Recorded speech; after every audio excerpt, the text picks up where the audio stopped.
Now students, we have second application of the Gauss's law, the electric intensity or electric field intensity due to an infinite sheet of charges.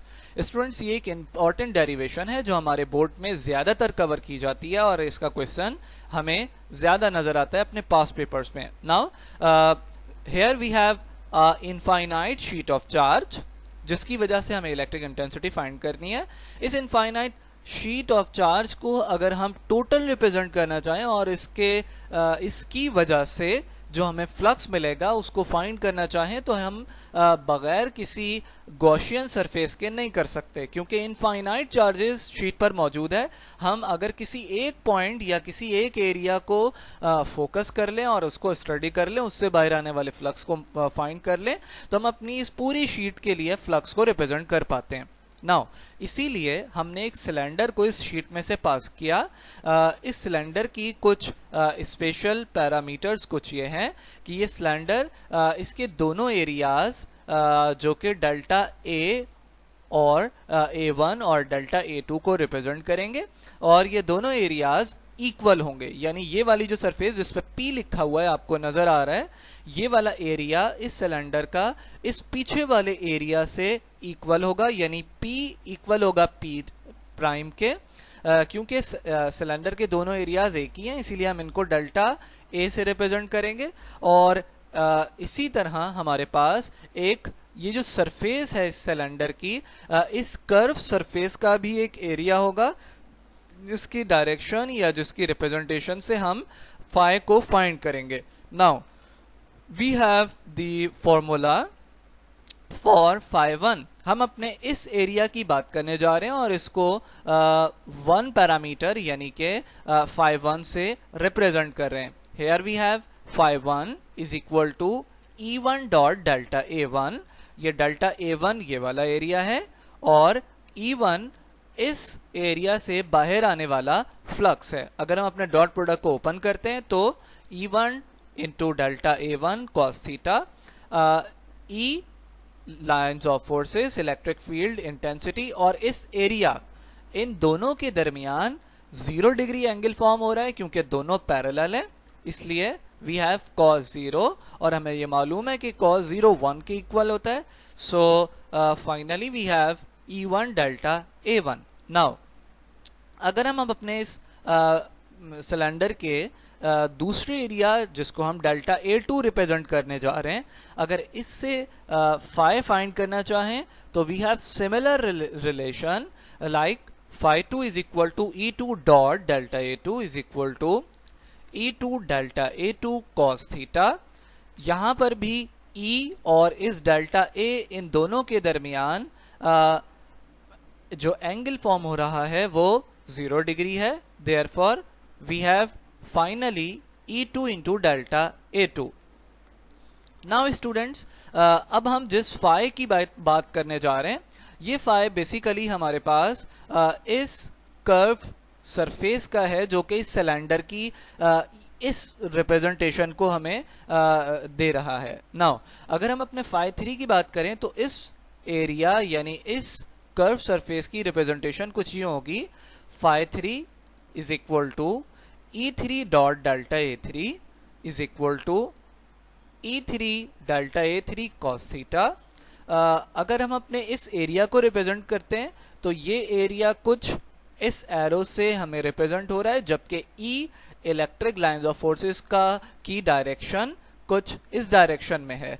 तो अगर हम इन दोनों को देखते हैं तो ये दोनों एक दूसरे पर E और डेल्टा A ये दोनों एक दूसरे पर परपेंडिकुलर हैं, इसलिए हमारे पास यहाँ पर 90 डिग्री एंगल फॉर्म होगा.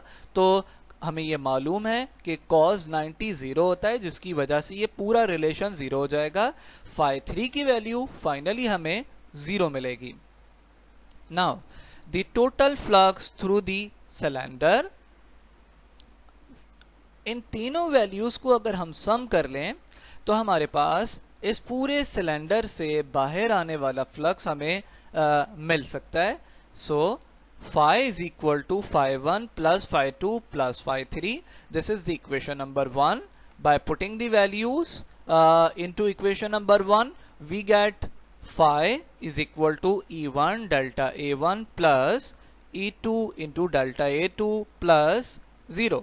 यहाँ हम इसको रिप्रेजेंट कर चुके हैं, जैसा कि E हमारे पास क्योंकि सारे चार्जेस से इक्वल है, इसलिए इस सिलेंडर से पास होने वाली लाइंस ऑफ फोर्सेस वो इस एरिया से रिप्रेजेंट की जाए या फिर इसके इस वाले एरिया से रिप्रेजेंट की जाए। ये सारी की सारी E की वैल्यू सेम होगी, तो हम इसको जर्नलाइज कर देते हैं। E1 is equal to E2 which is equal to E। बिल्कुल इसी तरीके से इस सिलेंडर की ये दोनों areas delta A1 delta A2 equal हैं, तो इनको हम डेल्टा A से रिप्रेजेंट करते हैं।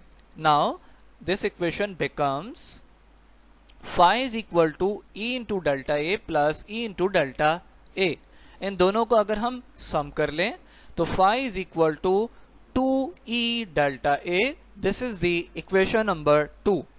Now, according to Gauss's law, we have formula phi is equal to 1 over epsilon naught into Q. This is the equation number 3 for Q as the surface charge density.